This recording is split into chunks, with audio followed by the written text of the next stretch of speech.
Frankenstein, first published in 1818, is the classic of all classics in science fiction literature. Mary Shelley is generally heralded as the first science fiction novelist, and with Frankenstein, she hit it out of the ballpark. Her monster is more well known for the more popular adaptations that most often don't match the details of the story. I moved this reread up on my reading list as there was a recent controversy that occurred when Shelley's name was omitted or ignored in a New York Times comment praising H.G. Wells and other men as creating the science fiction genre. After this was called out as an especially glaring omission of a significant female literary figure, Shelley, there were those who tried to explain away that Frankenstein was not science fiction, or any other number of reasons. Bottom line, Frankenstein is full-on science fiction, and along with another woman, Margaret Cavendish, in the 1600s, Shelley is one of the first noteworthy artists to write in and shape this genre, both preceding Wells and Verne. As with each review on this channel, the episode will begin with a spoiler-free review, character analysis, and plot summary. Following that summary, I will announce a 5 likes and 5 dislikes segment that will include spoilers. If you haven't already done so, click the subscribe button, click the notification bell before we get started. Frankenstein is a thought-provoking science fiction novel with elements of horror and the horrific. This book is an ideal recommendation for readers who of course enjoy and want to cover all the classics, but also for those who enjoy other science fiction novels like Flowers for Algernon or Isaac Asimov's Robot series, books that start with a science fiction premise and then dive into an examination about humanity, specifically the way in which we receive those individuals or beings who are different than ourselves. The main protagonist of the story is Victor Frankenstein, a young scientist who spends much of his youth thinking about science, studying science, and learning about science from others. In his scientific pursuits and theories that he's read, he's confident that he can discover a means of reanimating human tissue and bringing life to the not living. The novel begins with the story being told by a traveler, Robert Walton, who's writing letters to his sister while traveling Russia's North Sea. He details his travels and ruminates on his life. As luck would have it, Walton, who in his letters is lamenting the absence of a friend, male companionship, or connection, meets Victor Frankenstein.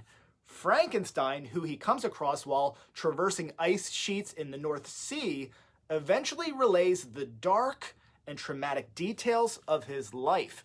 Geography is somewhat important as in the story there are a few different settings. There's settings in England where Frankenstein performs most of his study and attends university and does a lot of his research. And then of course Russia for a number of reasons, including obviously meeting Walton, and then Geneva, Switzerland, where Frankenstein is from and where his family resides. The story of Frankenstein is well known enough that discussing his success at bringing his creation to life is not going to be considered a spoiler here in this review. Victor, the scientist, has done it. He's brought to life the being that he created. Curiously, his reaction is not glee and pride in his accomplishment. It is disgust. The creature is ugly, and Frankenstein finds him to be horrid. It's not until the monster is brought to life that Frankenstein's own awakening occurs. He's devastated by the realization of what his blind pursuit of this goal has brought forth. This puts Frankenstein and his creation at odds for the remainder of the story. The monster's mental state, how he views the world, his behaviors, desires, and actions all stem from this initial rejection. The monster is at times a sympathetic being who is wretched and an outcast and just wants to be loved or at least accepted. At other times, he is ruthless and the rejection feeds his rage. Frankenstein is likewise a sympathetic character. He got all mad scientisty and felt the power of a god with the knowledge of imbuing life in the inanimate. He lacked the foresight, however, to consider the results and the costs of his success. Frankenstein lives with regret and self-loathing, and his actions in the story are driven by his guilt and his sense of responsibility for his actions and self-preservation for himself and his family. I began the episode calling out some misconceptions in the story. This novel contains death and murder, but Frankenstein doesn't trample recklessly through the town, swinging his arms and killing everybody in his path. Every instance of death in the story is specific, it's meaningful, and has purpose. Each death is, of course, tragic, as well as it impacts greatly both the main characters, Frankenstein, and the creation. The monster is capable of truly evil acts, but also demonstrates an enormous capacity for love, kindness, and generosity. Seeing this side of the monster, and in such great detail and depth, makes his evil acts even more brutal and heart-wrenching. When the being is first brought to life, he is unblemished by circumstance and is an empty slate. The being cannot distinguish language or environments and must learn. Like a child, he is affectionate, curious, and emotional. He's hungry for attention. We only see another side to the monster after Frankenstein and others label him wretched and reject him. Frankenstein, understanding to some degree what he's done and considering the feelings, desires, and the requests of the monster, eventually must weigh his actions to support the being's wishes at great potential risk and with serious ethical conflict against his own personal trauma, needs, and fears.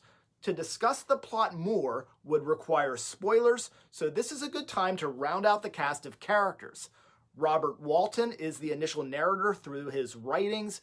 His role in the story is really minimal, other than really to relay the story. He does grow close to Frankenstein, which is probably equal parts his desperation to find a companion, and then his sympathy for the tragedy that Victor has faced and shared. Elizabeth is Victor's adopted sister, and she's the most important person in Victor's life, the person he cares most about, other than himself. When he was young and Elizabeth entered his family and his life, she took on a motherly role for Frankenstein's brother after the death of their mother. Elizabeth's character is not very well developed initially, but it does gain more depth towards the end of the novel. With most of the story narrated by Victor, it does make sense for Elizabeth to a little bit be shortchanged descriptively because it points to the contrast to how Victor can't get out of his own way in considering himself first and then anyone or anything else second. Henry Clerval is a friend who accompanies Frankenstein at one point in his travels. Henry appears to be a solid friend. He's fairly selfless. He's a very selfless friend. He comes to Victor's aid during a difficult time in his life. As Victor has Clerval, the monster has his friend, Felix. He loves and helps Felix and his family. This relationship is, however, in no way traditional, and it's completely different than what Victor has with Henry. My thoughts now became more active, and I longed to discover the motives and feelings of these lovely creatures. I was inquisitive to know why Felix appeared so miserable, and Agatha so sad. I thought, foolish wretch, that it might be in my power to restore happiness to these deserving people. When I slept or was absent, the forms of the venerable blind father, the gentle Agatha, and the excellent Felix flitted before me. I looked upon them as superior beings who would be the arbiters of my future destiny. I formed in my imagination 1,000 pictures of presenting myself to them and their reception of me. I imagined that they would be disgusted until by my gentle demeanor and conciliating words, I should first win their favor, and afterwards, their love. Finally, already mentioned, the monster. The monster did not start out a monster. He began as a being, a creation who looked like a monster. In humanity's eyes, he was therefore a monster. It didn't matter that he was thoughtful, patient, and filled with love. It's worth asking if it's inevitable that this being would become a monster and a terror. Victor Frankenstein did not create the monster. He created a man. The inability of society to extol humanity to someone perceived as wretched, that's what created the monster. Did we create the monster? Are we humans the monsters? Mary Shelley's Frankenstein is a haunting, fit-to-be-read classic with themes of law and order, scientific pursuit, poverty, hubris and humility, suspense, terror, and considerations of what it means to be human and the human condition. This is the point in the episode where I will begin to experiment with some spoilers. The time has come. Here are my 5 likes and my 5 dislikes that will include spoilers for Mary Shelley's Frankenstein. I'm not going to call this a like or a dislike because I like that Shelley telegraphs Elizabeth's death, writing during Victor's boat ride. This is the last time I'll be happy. This definitely builds the horror and the suspense, but I also don't love it because it of course ruins the surprise and it's clear that she's going to get the chop. Dislike number 1, for me, the chemistry between Victor and Elizabeth, and frankly, Victor and his family, wasn't quite there for me. The deaths were all tragic, but they would have been even more gut-wrenching had the connections between the characters been a little bit better, had they been a little bit stronger. This is of course a trade-off, and I alluded to this earlier. Victor's self-absorption is portrayed very well in the book, and since he is telling most of the story, it does make sense that if he's so self-absorbed, the other people in his life won't get top billing treatment. It is for this reason I also avoiding listing Elizabeth's character as a dislike. There's also a bit of redemption to the writing of Elizabeth as well, with the depth her character is given in the words of the letter she sends to Victor. Dislike number 2, Frankenstein being clueless that the monster would attack Elizabeth instead of him is weak. The only saving grace to it is perhaps considering that in the 1800s, this idea of him being tortured by the hurting of others close to him was more original than the idea is today. This is also, again, explained away by his self-absorption, but in this case, that's a bit more of a reach. Like number 1, the level of emotional destruction that Frankenstein faces is impressive. Shelley piles on the misery, killing off nearly everybody that he and the reader care about. I almost don't love the trope of killing off the less significant characters first and then leaving the big kills for the end, but frankly, that formula works. It's cliche, but saving Elizabeth for the end, it's really just the appropriate climax. Like number 2, there's much to think deeply about when the being is attempting to convince Frankenstein to create a female companion.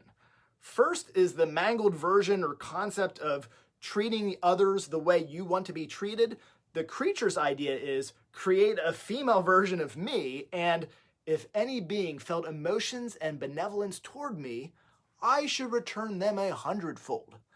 Then the idea is that if only Frankenstein would create this other being that could love him, the monster assures that the love of another will destroy any cause or need for crime. Not only does this discount potentially the agency of the theoretically created other monster, but how much time do we have to psychoanalyze the veracity and depth of this promise? Dislike number 3, the story of the cottagers was a bit tedious and it took a long time to get anywhere. Likewise, the description of Frankenstein traveling in France, it's pretty boring. It's hard to not compare it to The Left Hand of Darkness, and it's much more mesmerizing in The Left Hand of Darkness, the breathtaking descriptions. This passage is boring up until the point that he runs into his creation. Finally, the story drags yet again when Frankenstein and Clerval are hopping around from Rotterdam to London to Oxford and Matlock, etc. It's just pages of arriving and leaving with dry and uninteresting prose wrapped around it. Dislike number 4. At one point, the creation is relaying his story to Victor and alludes to something in the wilderness occurring at 7 a.m. I had to double take and triple take on this, and I remembered having done the same thing the first time that I read this book also. I just can't quite wrap my head around how the creature, who was still learning at that point about the world, sounds, sights, smells, how did he know that it was 7 a.m., a precise time in the wilderness? Like number 3, I like that the POV switches to the monster so that he can relay to us his growth and his developing awareness. It definitely helps to inspire the imagination. This all begins with Walton's letters, but that we get to hear Frankenstein's voice and the monster's voice is the heart of the book. Like number 4, the back cover of one of my editions reads, "On the surface, it is a novel of tense and steadily mounting horror." The book certainly exemplifies that. Yes, that is a surface level theme, but it is executed masterfully. The foundation is laid patiently and the horror is built upon perfectly. Dislike number 5, it is fiction, so of course I allow for Frankenstein to be convinced and agree to create a second being at the monster's request. That's a tough one to buy though. Victor is already predisposed to deny anything to the monster as he has killed his younger brother. There should have at least been some lip service given to immediate concerns like, what is to happen if the new being is created and she is exposed and killed by humans right away? What if she don't like you? What then? What guarantees are there? Of course, Frankenstein might be losing it now or having some trauma-induced psychosis, but the absence of voicing those concerns is a miss. Of course, this occurs to him a bit later, but at this point in the story, flaws, trauma, and all, Victor is still mostly a reasoning person. Like number 5, with the amount of the map the story spans, it's easy to frown at all the random instances of Frankenstein and the monster happening upon each other.